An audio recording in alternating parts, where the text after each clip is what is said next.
Le décryptage, l'analyse d'actualité, encore et encore, ici sur Télé Plus, mesdames, messieurs, bonjour et bienvenue dans ces nouveaux numéros de votre émission Place à l'invité. Notre fauteuil d'honneur aujourd'hui est offert à un Congolais, pas des moindres, un habitué des plateaux de télévision, des débats, tout comme des réflexions. Vous l'aimez certainement et vous n'êtes pas surpris de le recevoir chez vous. Il s'appelle Alain Bolodjoa. C'est un acteur politique, un opposant des surcroît. Ensemble avec vous, nous le recevons pour analyser l'actualité dans notre pays. Bonjour et bienvenue Alain Bolodjoa. Bonjour à vous, cher ami. Bonjour à tout le monde. En tout cas, merci beaucoup pour l'opportunité. Je vous ai reçu, je vous ai présenté brièvement. Est-ce que vous pouvez vous présenter en profondeur vous-même?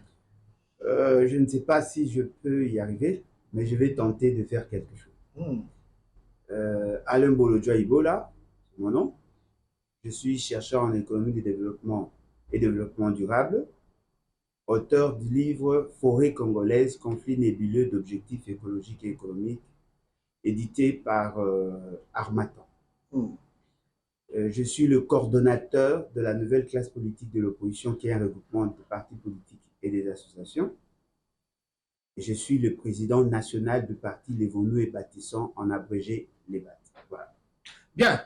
Alain Bolodjoa, quand vous êtes sur un plateau de télévision, quand vous prenez la parole à la maison, il y a deux types de réactions que l'on trouve. La première, c'est l'énervement. Il y a des gens qui s'énervent, surtout lorsque vous critiquez leur leader politique avec leur façon de faire, mais d'autres sont plutôt dans la joie, la grande joie d'ailleurs, parce que vous leur permettez de découvrir ce qui est caché sur la scène politique de notre pays. Aujourd'hui, avec vous, nous allons parler essentiellement des sujets qui font la une de l'actualité de notre pays. Nous commençons par le retrait de Martin Fayulu. Je sais que vous êtes un proche de Martin Fayulu. Martin Fayulu a tenu son point de presse au cours duquel il a annoncé à la face du monde son retrait du processus électoral, mais il a posé des conditions qui doivent être respectées, sinon il ne serait pas partie prenante à ces processus. Comment vous, en tant qu'acteur politique, de surcroît proche de Martin Fayulu, avez reçu cette information et la digérée jusque-là? Oui, je tiens à préciser que effectivement, je suis proche de M. Martin Fayulu. Heureusement pour nous, vous avez précisé que c'est moi qui suis proche de Martin Fayulu. Jusque-là, le parti ne s'est pas encore prononcé. Voyez-vous? En ce qui me concerne, je pense plutôt qu'il m'a rejoint. Il m'a rejoint dans mes messages, dans mon combat, parce que je considérais déjà qu'il y avait beaucoup d'écueils, il y avait beaucoup d'états dans ces processus électoraux, d'autant plus que les règles du jeu ne sont pas établies ou élaborées de manière consensuelle, et même ce qu'il y a comme texte aujourd'hui ne sont pas respectés. Je prends déjà l'exemple de la composition du bureau et de la plénière de la CENI. Voyez-vous? Ils se sont convenus, c'est-à-dire ceux qui ont pris part au débat, ils se sont convenus d'avoir 15 membres, 6 pour ceux qui prétendent être au pouvoir, 4 pour ceux qui sont obligés d'être opposants, et puis 5 pour la société civile. Ceux qui sont obligés d'être opposants. Oui, mais parce que M. Félix Tshisekedi est le fruit de la forfaiture. Il devait en réalité se retrouver dans l'opposition. Fort malheureusement, M. Kabila s'est permis de changer les règles du jeu et d'imposer M. Félix Tshisekedi. Ce n'est pas ça le sujet de notre débat aujourd'hui. C'est une précision quand même importante parce qu'on parle français. Hein? Effectivement, effectivement. M. Kabila, M. Félix Tshisekedi s'est résolu, n'est-ce pas, de se choisir librement le membre dans le quota de l'opposition. Il a imposé à la société la représentation de l'opposition au sein de la CENI en violation, en violation de la loi portant organisation et fonctionnement de la CENI. Cette réalité augurait déjà un problème en termes de fonctionnement. Parce que vous savez, le processus électoral, c'est un enjeu majeur dans une démocratie. Effectivement. Parce que justement, la population jette son dévolu sur la personne de son choix Et donc, il y a deux éléments essentiels qui Entre en jeu, oui. s'imposent. Il y a la légitimité et il y a la légalité. Cette légalité passe inéluctablement par le respect des règles du jeu. Parce que déjà, lorsqu'on prend dans la composition du bureau de la CENI, aucun parti politique se reconnaît avoir désigné ses représentants là-bas. Ce qui sous-entend que ceux qui sont là ne viennent pas de l'opposition, ils viennent de la seule volonté de M. Félix Tshisekedi. Or là, il s'agit justement de se choisir 4 personnes seulement. Ils ont triché. Alors, essayez de vous imaginer pour choisir 500 députés, 750 députés provinciaux, un président de la République, c'est sûr et certain, ils feront la même chose. Et vous avez appris comme on dit, qui vole un œuf, vole un bœuf. Voilà. Vous avez appris comme moi que même la désignation de M. Kadimaé, la suite, n'a pas respecté la procédure parce que les confessions religieuses ont eu déjà à dénoncer la pression qu'elles ont subie et puis même des tentatives de corruption. Le pasteur Sonny Kafuta est encore vivant. Il a fait une déclaration. Nous avons encore le vidéo et ce qui sous-entend que le principe majeur du processus électoral ayant été entamé par la seule volonté de M. Félix Tshisekedi, je ne voyais pas M. Martin Fayulu, que j'apprécie personnellement, pouvait se lancer dans cette aventure que je pourrais qualifier de folie électorale. Voilà. Alors, bien qu'il soit venu en retard, je pense que l'on dit mieux vaut tard que jamais. Exact. Vous appréciez quand même la démarche dans son allure actuelle. Oui, j'apprécie la démarche, mais elle n'est pas complète. Voyez-vous, il ne suffit pas seulement de boycotter ou de sortir du processus parce qu'il a posé des conditionnalités.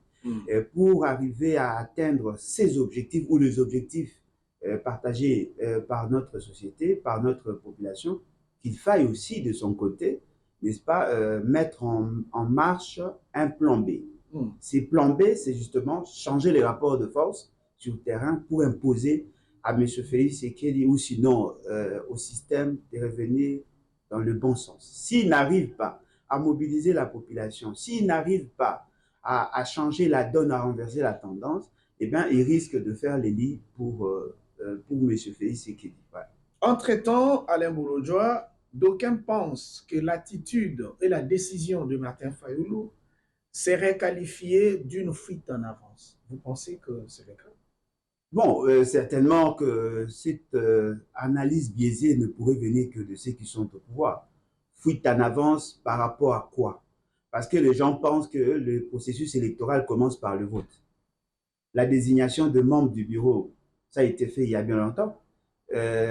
La fixation des règles du jeu par rapport à la loi électorale, par rapport à la configuration de la CENI, par rapport à la configuration de la Cour constitutionnelle n'ont pas commencé aujourd'hui. Il a eu à lancer des alertes, bien que personnellement je trouvais qu'il y avait quand même deux choix contradictoires, mais du moins il a eu à lancer des alertes, il a eu à poser des conditionnalités qui n'ont pas été prises en compte. Parce que les gens, la difficulté que nous avons une classe politique qui est un peu constipée, hein, qui reste un peu dans le carcan de considérer que la vie du chef a primauté sur le loi. M. Félix Tshisekedi n'est pas un dieu. On ne peut pas créer l'État pour satisfaire ses appétits gloutons politiques. Dans tout ça, vous pensez que Félix Tshisekedi est en train de préparer la triche? Non, mais non, il n'est pas en train. Il a déjà préparé. Il est plutôt en train d'appliquer tout ce qu'il avait boutiqué avec ce que vous appelez, bon, je dis sa corde pour ne pas dire sa bande. Voyez-vous, ils ont commencé bien avant parce que le départ des deux juges de la Cour constitutionnelle augurait déjà un souci de falsifier ou de manipuler les systèmes. Nous avons dit que le processus électoral était caractérisé par deux approches complémentaires. Nous avons la CENI qui est chargée de constater la légitimité par voie de la loi quantitative, c'est-à-dire que c'est lui qui obtient plus de voix sera proclamé élu, et cette publication est provisoire, ça doit être confirmé par la Cour constitutionnelle qui a la charge de constater la légalité de la légitimité pour avoir la légitimité rationnelle telle que l'a développé Max Weber. Donc, lui, il a tenté de jouer sur ces deux éléments. Un autre élément qui n'est pas directement lié au processus électoral, mais dont la finalité est justement d'écarter, il utilise la justice justement pour brimer, n'est-ce pas, pour empêcher à ce que les autres ne soient candidats, pour ne pas lui faire ombrage. Comme je l'ai dit, toutes les politiques sont tisségodo-centrées. Il a utilisé la justice. Tu as des termes Il forts, utilise également les services de renseignement, et je crois même les services de renseignement militaire, justement pour essayer d'étouffer dans l'œuf toute ambition de postuler. Et donc, voilà, vous vous rendez compte que le pays aujourd'hui est pris en étau par l'égocentrisme de quelqu'un. Et je pense que le Congolais doivent se ressaisir parce que le processus électoral est une formule trouvée justement pour apaiser la tension qu'il y a eu pendant des années. Vous savez que nous avons connu plusieurs crises et qui ont été récurrentes et ceux qui ont poussé le Congolais à se retrouver au niveau de Sun City, n'est-ce pas, pour lever des grandes options et parmi les options, les élections comme solution au problème de l'illégitimité du pouvoir. Et donc, celui qui est illégitime ne peut pas nous imposer ça comme principe. Voilà. Très bien. Alain Bolodjoa, ça devient quand même étonnant. Nous avons actuellement plusieurs types d'opposition avec plusieurs types d'opposants prenant des décisions tout à fait divergentes. D'un côté, nous avons le FCC qui est dans l'opposition, qui lui a pensé qu'il fallait boycotter le processus électoral dès le départ, ne pas s'enrôler, laisser au pouvoir actuel d'organiser des élections seul s'il pense qu'il ne faut pas prendre en compte les revendications et les conditionnalités posées ou proposées par les autres. De l'autre, nous avons un Martin Fayoulou qui s'est enrôlé avec ses lieutenants et ses bases, mais qui, à mi-parcours, décide de s'arrêter, de ne pas continuer. Entre-temps, nous avons une autre opposition, là je voulais parler de l'ensemble de Moïse Katumbi, qui, elle, a pensé, nous avons lu le tweet d'Olivier Kamitatou, juste après les discours de Martin Fayoulou, que nous, ensemble, quelles que soient les conditions, quelles que soient les manières dont les choses seront faites, nous irons aux élections, nous aurons un candidat, etc. Vous ne voyez pas que sur le plan de l'état d'esprit, sur le plan de l'idéologie même, je parle de l'idéologie parce qu'ils sont tous actuellement dans une plateforme qu'on appelle pour le Congo, c'est déjà de la divergence qui fragilise déjà l'opposition dans son ensemble. Bon, moi j'ai eu l'opportunité, bon, je ne sais pas si c'est une opportunité, j'ai eu le réflexe de lire et de relire le titre de M. Olivier Kamitatou. Apparemment, on veut lui prêter des intentions. Sauf peut-être que s'il y a le non-dit dans ce qu'il a écrit, je ne pense pas qu'ils ont dit qu'ils vont aller à ces processus électoraux à n'importe quel moyen. Ils ont aussi des exigences dans ces processus. Bien que il n'a pas beaucoup développé sa pensée, mais nous comprenons qu'ils sont prêts à aller aux élections. Il y a des cadres mais il y a quand même qui sont intervenus après Olivier Kamitatou, bien entendu. Il y a certainement des préalables parce que la création de leur plateforme circonstancielle en dit tout. Déjà, il faut que nous fixions le principe de base. L'opposition n'est pas une organisation. L'opposition n'est pas un parti. L'opposition, c'est une position. C'est-à-dire que quoi de plus normal de trouver deux points divergents. Voyez-vous? Parce que déjà au départ, d'ailleurs, nous n'avons jamais connu une opposition d'État. Il n'y a pas une opposition d'État où tout le monde doit réfléchir dans une approche paroissiale. L'opposition a toujours été plurielle dans ce pays. Il vous souviendra, lorsque une frange de l'opposition organisée le 17 au 21 janvier 2015 de manifestations justement pour faire pression par rapport à la proposition de la révision de loi qui conditionnait l'enrôlement ou le processus électoral par rapport à l'identification de la population, le recensement administratif, il y a eu une frange de l'opposition qui s'est mise en marge de ce qui a été décidé. Je prends ici en l'occurrence l'UDPS n'a pas participé dans l'organisation, dans la convocation de la marche au départ, mais par la suite, elle a rejoint les autres quand elle a vu qu'il y avait des résultats. En 2006, moi j'étais dans l'opposition à l'époque où nous avons créé RENACO et par la suite Union pour la Nation. M. Tshisekedi avait décidé de ne pas participer aux élections justement parce qu'il avait un problème de santé. Tshisekedi perd. Il avait un problème de santé et puis son parti n'avait pas de grosses légumes, comme on le disait à l'époque, pour postuler. Il a décidé de boycotter. Mais pour le cas d'espèce, l'opposition apparemment, toute cette opposition que vous avez citée, parce que nous n'avons pas cette approche, toute cette opposition est unanime d'aller aux élections. Cette opposition veut assez qu'il y ait une certaine transparence. Mais là où il y a de quoi, vous prenez le cas du FCC. Le FCC, lorsque les autres disaient qu'il ne fallait pas aller adopter la loi sur la CNI, le FCC a accepté. Le FCC a participé au débat, même dans l'adoption de la loi.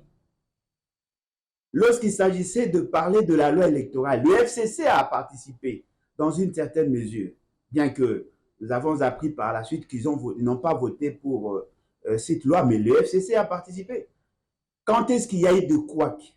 C'est dans le choix des animateurs de la CENI. C'est en ce moment-là que le FCC n'a pas pris part, parce qu'il considérait pour sa part qu'il ne fallait pas aller dans ce sens-là. M. Martin Fayulu n'a pas accepté la proposition de loi sur la CENI. M. Martin Fayulu n'a pas accepté la proposition de loi électorale. M. Martin Fayulu n'a pas accepté la proposition de loi et la proposition du calendrier électoral. Et j'étais surpris de voir qu'il s'est fait enrôler. La même chose, M. Moïse Katumbi a soutenu la loi. Toutes les lois d'ailleurs. Il a soutenu même la désignation de membres de la CENI. Ce qui veut dire qu'aucune de ces partis de l'opposition n'avait joué franc jeu. Mais cela ne donne pas le droit à M. Félix Tshisekedi à ne pas prendre en compte ce que les autres disent. Parce que déjà au départ, nous avons voulu que notre démocratie soit une démocratie consensuelle. C'est-à-dire que même si vous avez une majorité écrasante, bien que dans le cas d'espèce de M. Félix Tshisekedi, c'est une majorité factice, fabriquée de toutes pièces par M. Kabila, mais du moins, il faut écouter ce que l'opposition dit. Parce qu'à force de rester dans sa posture de despote, il risque de donner raison aux kabilistes. Parce que Kabila, au moins, avait le réflexe d'écouter ce que l'opposition dit. Il vous souviendra, d'ailleurs, vous êtes mieux placé pour en parler, il vous souviendra à une certaine époque, lorsque l'opposition faisait pression à Kabila pour réviser le fichier électoral ou auditer le fichier électoral avec ces fameuses activités que nous ont appelées les jeudis serveurs, M. Kabila n'a pas hésité d'écouter. Mais aujourd'hui, voilà, le produit de Kabila ne veut même pas prêter oreille à ce que l'opposition dit. Il est mal placé, M. Félix Tshisekedi, de ne pas écouter l'opposition. Aujourd'hui, il reprend le propos de M. Mende disant le chien aboie, la caravane passe. Mais il ne se pose même pas la question pourquoi les chiens aboient-ils. Moi, je pense, nous pensons, nous, à notre niveau, que nous ne pouvons pas nous arc-bouter sur le caprice de M. Félix Tshisekedi. Nous pensons, non mais il faut recourir à l'article 64. Qui n'a pas qu'un seul alinéa. Effectivement, mais le deuxième alinéa ne le concerne pas parce qu'il n'est pas constitutionnellement installé. Parce que le fait seulement que la publication des résultats n'ont pas respecté la loi électorale, il a été kabilocratiquement élu. Et donc, nous considérons, pour notre part, il faut le mettre hors d'état de nuire pour ne pas donner l'occasion aux ennemis de la République de le voir à chez nous. Très bien. Alain Bolodjoa, l'audit du fichier électoral sous Kabila, il fallait 3 mois. Alors que le nombre d'enrôlés a avoisiné 45 millions, etc. 42 millions. 42 millions. Actuellement, avec presque le même effectif, ce n'était qu'une affaire de quelques jours. Doit-on dire que l'on a utilisé cette fois-ci plus d'intelligence, on a gagné plus de temps? J'évoque cette question parce que, à la suite de l'audit du fichier électoral, nous avons connu cette histoire de la loi sur la répartition de sièges. Dans l'ensemble, comment jugez-vous la démarche? Bon, moi personnellement, je ne suis pas surpris parce que je connais assez bien les insuffisances de ceux qui prétendent être au pouvoir et surtout leur égocentrisme. Hein. Déjà au départ, ils ont donné l'impression de souffrir d'une sorte de mégalomanie, alors qu'en réalité, ils ne présentent qu'un binôme de l'ignorance et de l'orgueil. Vous savez, peut-être que ça serait juste un rappel. C'est lui qui est aujourd'hui le président de la CENI. Il était l'expert de l'opposition choisi par M. Fayulu pour observer l'audit du fichier électoral pour le compte de sa plateforme politique. Lui, il a travaillé pour Martin Fayulu, pour le même fait. Peut-il nous donner le nom de son remplaçant, la personne qui l'a remplacé pour le compte de M. Fayulu cette fois-ci? Vous voulez auditer, vous êtes le seul à avoir effectué toutes les opérations. Lorsque nous crions déjà à la tricherie, lui a soutenu que le processus allait bien. Nous avons vu même des bébés se faire enrôler. Il y a des enfants mineurs de moins de 10 ans qui se sont fait enrôler. Nous sommes arrivés, d'abord, tout est parti, d'abord de la cartographie telle qu'elle est présentée. On a trouvé que dans une zone, il y avait beaucoup, en termes d'estimation, beaucoup d'électeurs attendus, et nous avons fustigé. En termes de nombre de bureaux, lui, il a considéré que c'était bien. Nous avons condamné la manière dont l'enrôlement ou les recrutements des agents a été fait. Lui, il a tenu mordicus de continuer avec cette réalité. Lorsque nous disions qu'il y avait effectivement un problème en termes de ces fichiers électoraux, lui, il a soutenu que c'était bien. Déjà, nous ne pouvons pas parler en termes du processus d'enrôlement parce que les cartes devaient en réalité servir d'identifiant, voyez-vous, pour savoir si la personne qui se présente devant l'assesseur a droit à participer au vote. Vous avez vu, on a utilisé des appareils que je pourrais qualifier d'échographie. Eh bien, aujourd'hui, l'essentiel ou la quasi-majorité des cartes n'ont plus d'éléments d'information. Comme vous le savez, dans une carte, il y a plusieurs éléments. Il y a les éléments alphanumériques où vous trouvez le nom et la date et ainsi de suite. Oui, dans certains, il y a même les QR codes qui disparaissent. Effectivement. Et vous avez les éléments biométriques. Là, vous voyez le visage et on exige à ce que le visage soit lisible pour que la personne qui va examiner la demande... Pensez-vous que c'est fait à dessein? Non, mais bien évidemment, cher ami.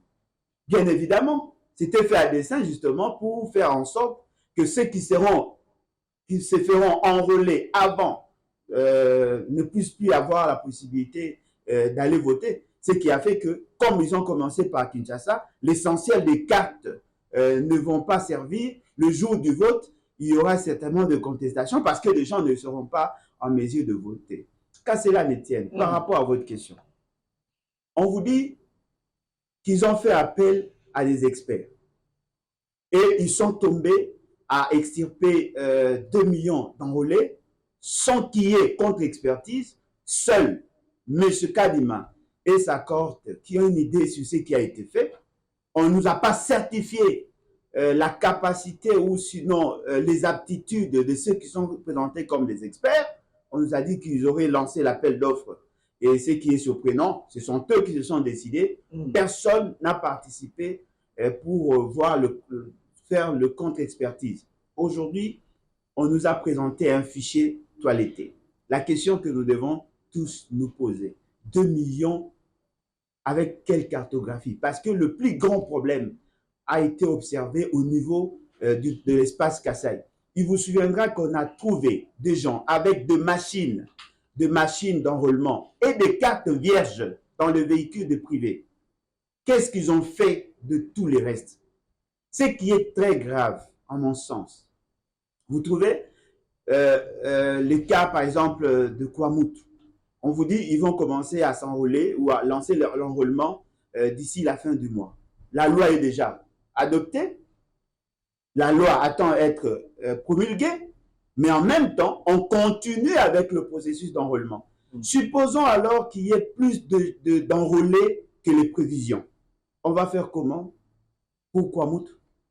Parce que vous avez déjà une loi qui répartit le nombre de sièges par rapport au nombre d'enrôlés. Si au niveau de Kwamoutou, il y a plus d'enrôlés que ce qui était prévu, on fait comment? Où est le mal si on fait un travail de devin? Peut-être que oui, mais, on est inspiré. Non, mais effectivement, il faut être un devin, il faut être un dieu, il faut être un prophète pour y arriver. Mais dans l'État, cette dimension-là, aléatoire, ne peut pas agir. Nous avons la possibilité d'avoir de bonnes lois. Ce qui veut dire quoi? Nous sommes là en face du gangstérisme tshisekédien. On veut nous imposer son dictat. M. Félix Tshisekedi, peut-être qu'il ne le sait pas. M. Kabila a payé l'argent pour avoir les glissements. Aujourd'hui, personne ne voudra recevoir l'argent de la part de M. Félix Tshisekedi. S'il pensait qu'il allait corrompre l'opposition, il s'est trompé. Bien. Alain Bolodjoa, on change de sujet. Nous sommes toujours en politique. Apparemment, la liste des opposants victimes des poursuites, des enlèvements, des arrestations reste toujours ouverte, cette liste. Après Salomon Escadela, nous venons d'enregistrer le cas de Franck Diongo, victime d'un enlèvement, poursuivi pour port d'armes, etc. Quel est votre jugement personnel de ce qui s'est passé sur la personne de Franck Diongo? Personnellement, je ne suis pas surpris. Je ne suis pas surpris du comportement ou de l'attitude de M. Félix Tshisekedi. Vous savez, l'avantage d'avoir fait des sciences sociales, c'est qu'on nous apprend aussi des notions de psychologie. On peut arriver, parce que moi, je suis formé comme économiste, en même temps comme psychopédagogue, parce que je suis le fruit d'une université pédagogique. Je connais assez bien le comportement de M. Félix Tshisekedi. Parce que déjà, par rapport à l'influence de l'environnement, par rapport à son ADN politique, par rapport à son ADN biologique, je peux comprendre comment il peut se comporter. Il y a une mixture.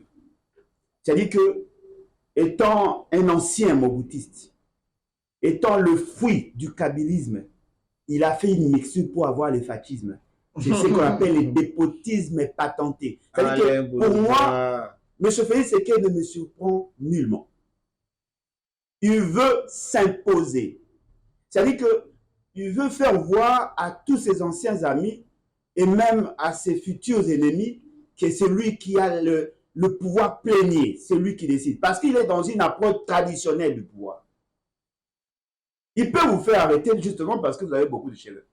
C'est-à-dire que lui, quand il est devant les signataires, eh bien, il peut commencer à prendre des décisions et même commencer à appeler des gens pour les arrêter de manière abusive. Je prends le cas de M. Franck Diongo. M. Franck Diongo s'est retrouvé dans un deuil d'un ancien de l'UDPS avec M. Félix Tshisekedi.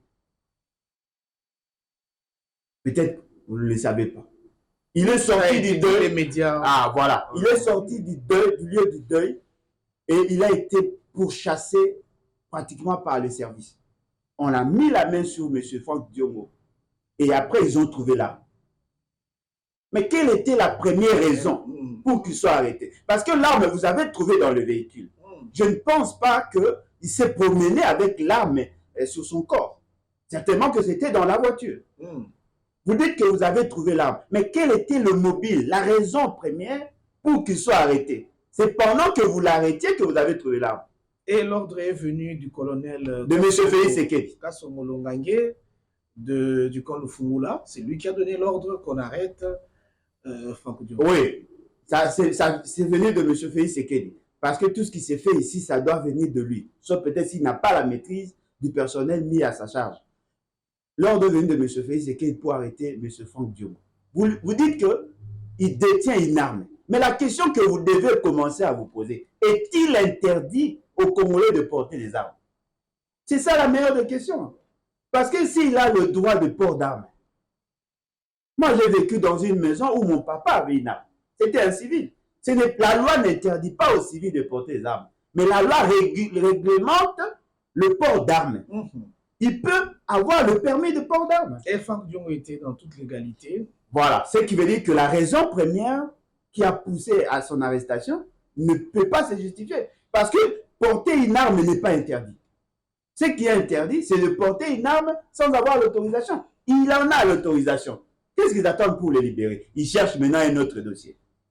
Voyez-vous? Ils vont chercher à lui coller quelque chose. Parce que quand entre-temps, il reste gardé. Non, mais effectivement, mais c'est ce qui s'est fait, cher ami. On a arrêté Mike Moukéba et on cherche des preuves. On a arrêté Escadé là et on cherche des preuves. On dit non, voilà, on aurait trouvé sous les... On arrête d'abord. Mais Franck Diongo a d'abord été arrêté. Et maintenant, on va chercher, on dit non, voilà, il a des poux, on doit l'arrêter, on doit le crucifier. Tout ça pourquoi? Parce que M. Félix Tshisekedi a peur. Peur de quoi? Non, mais il a peur. Et il a toute sa raison d'avoir peur. Il a peur parce que la population l'a vomi. Peur de quitter le pouvoir? Non, mais lui, il a peur. Non, mais moi, je ne peux pas commencer à gérer ses émotions. Non, parce qu'il y a une vie après le pouvoir, Kabila l'a prouvé. Non, mais vous pensez qu'il a peur de perdre le pouvoir? Non, il a peur. Voyez-vous? De perdre quoi, Alain? Non, mais je ne sais pas. Il a peur et on le sent parce que tout ce que vous voyez comme agitation, c'est justement, ça augure un pouvoir aux abois. Ils comprennent qu'ils ont créé beaucoup de problèmes. Et donc, déjà, nous parlons de l'article 104, ça les met déjà mal à l'aise et nous pensons qu'ils doivent se ressaisir parce que, comme vous l'avez dit, il y a une vie après le pouvoir. D'ailleurs, avant qu'il ne soit président.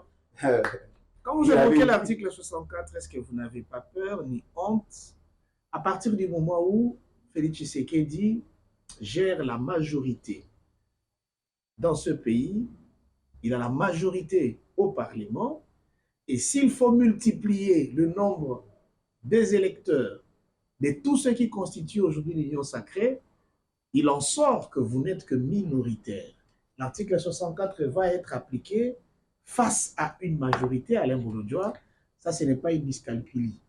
Bon, cher ami, je crois que vous devez faire très attention dans votre mathématique politique. Nous sommes en face d'une dichotomie. Ceux qui sont majoritaires sur le plan institutionnel sont minoritaires sur le plan sociologique. Apparemment, ça, les gens... Parce que la plupart de ceux qui prétendent être députés, ils sont impopulaires. Ils sont majoritaires au niveau de leur majorité mécanique. Les députés, là, ne représentent pas les aspirations profondes de la population. Il y a des gens qui sont plus populaires que ceux qui prétendent être élus. Dites-moi, quel est ce Congolais qui va accepter de voir un monsieur comme Félix Tshisekedi à la tête du pays avec cette cohorte de ce que vous appelez les représentants, entre guillemets, de la population continuer à gérer dans cette forme de gouvernance polluée? Tous les Congolais aujourd'hui sont devenus des opposants.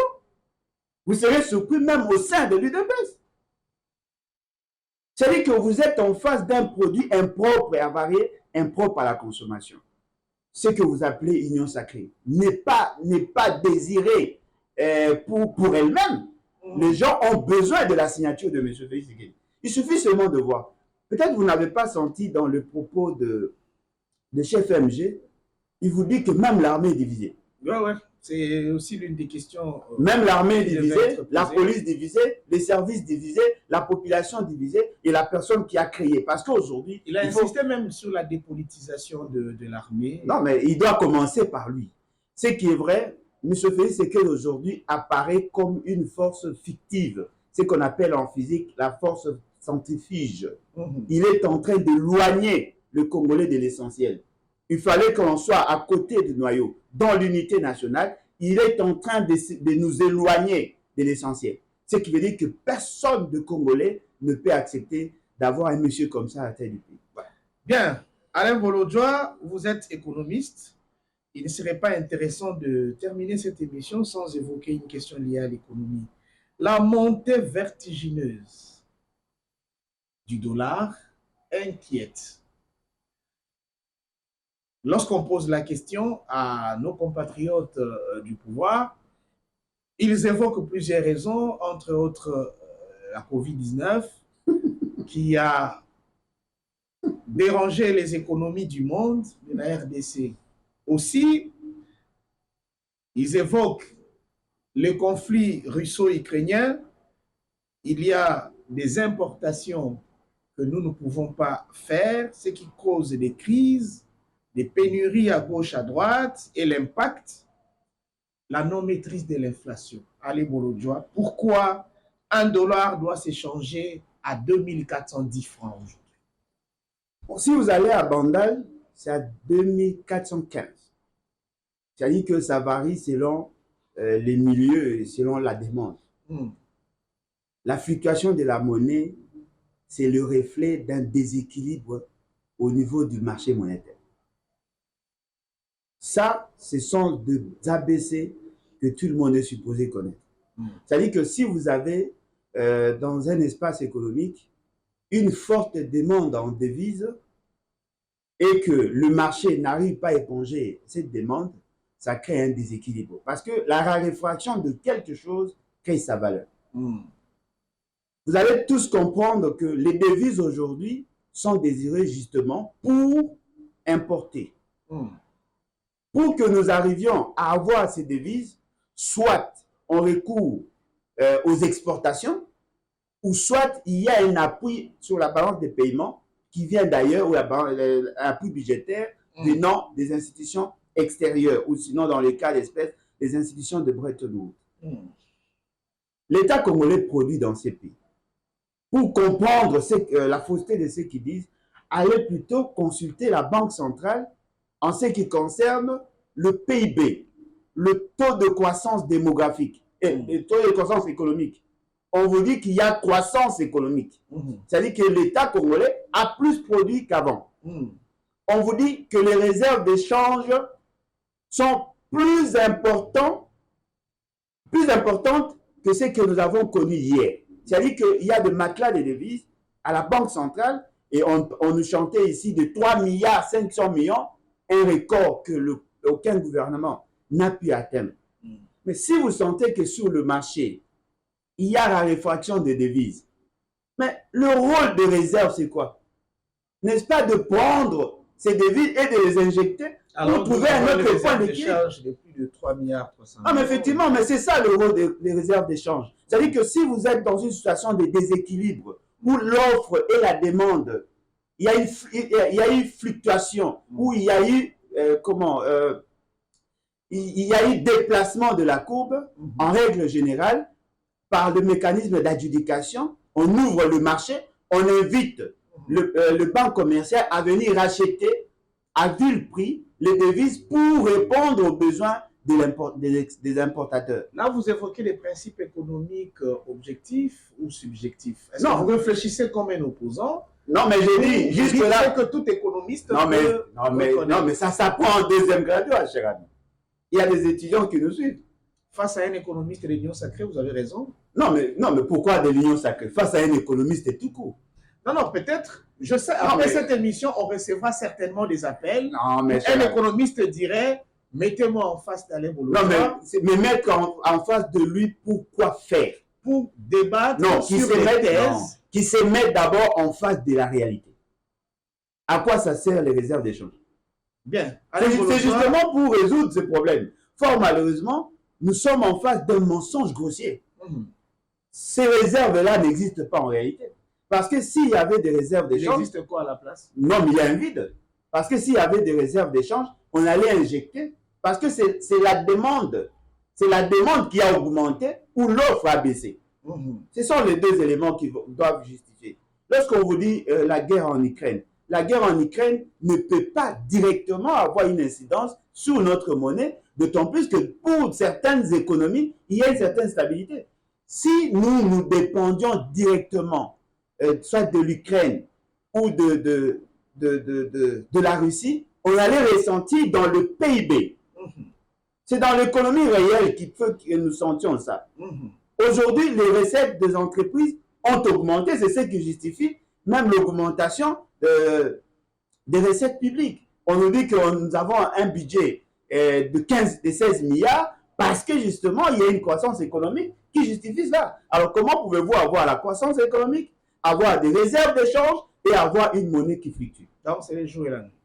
Ou soit peut-être ils ont recouru aux planches à billets, ils ont tourné les francs congolais.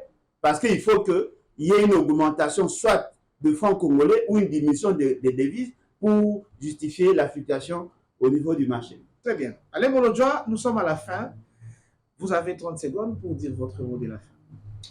Bon, moi, je crois qu'au regard du tableau sombre tel que peint, il faut que quelqu'un s'élève pour arrêter cette folie. On ne peut pas gérer un pays comme si on gérait son foyer. Même son foyer, il y a de l'ordre. Je pense que le pays va très mal, rien ne va, mais les gens préfèrent s'auto-satisfaire avec un excès de jouissance. Je pense qu'il faut que quelqu'un s'élève. Et moi, je pense sincèrement, la personne la mieux indiquée pour mettre fin à cette folie, c'est la population. Nous vous invitons à enclencher l'article 64 parce que le peuple a un pouvoir supraconstitutionnel. Si vous ne le faites pas, vous risquez d'être des complices naïfs. Ouais. Alain Bolodjoa, vous nous promettez de revenir quand on aura encore besoin. Non, il n'y a pas de problème à tout moment. Très bien. Merci beaucoup à vous qui avez eu l'occasion de suivre Place à l'invité d'aujourd'hui sur Télé Plus.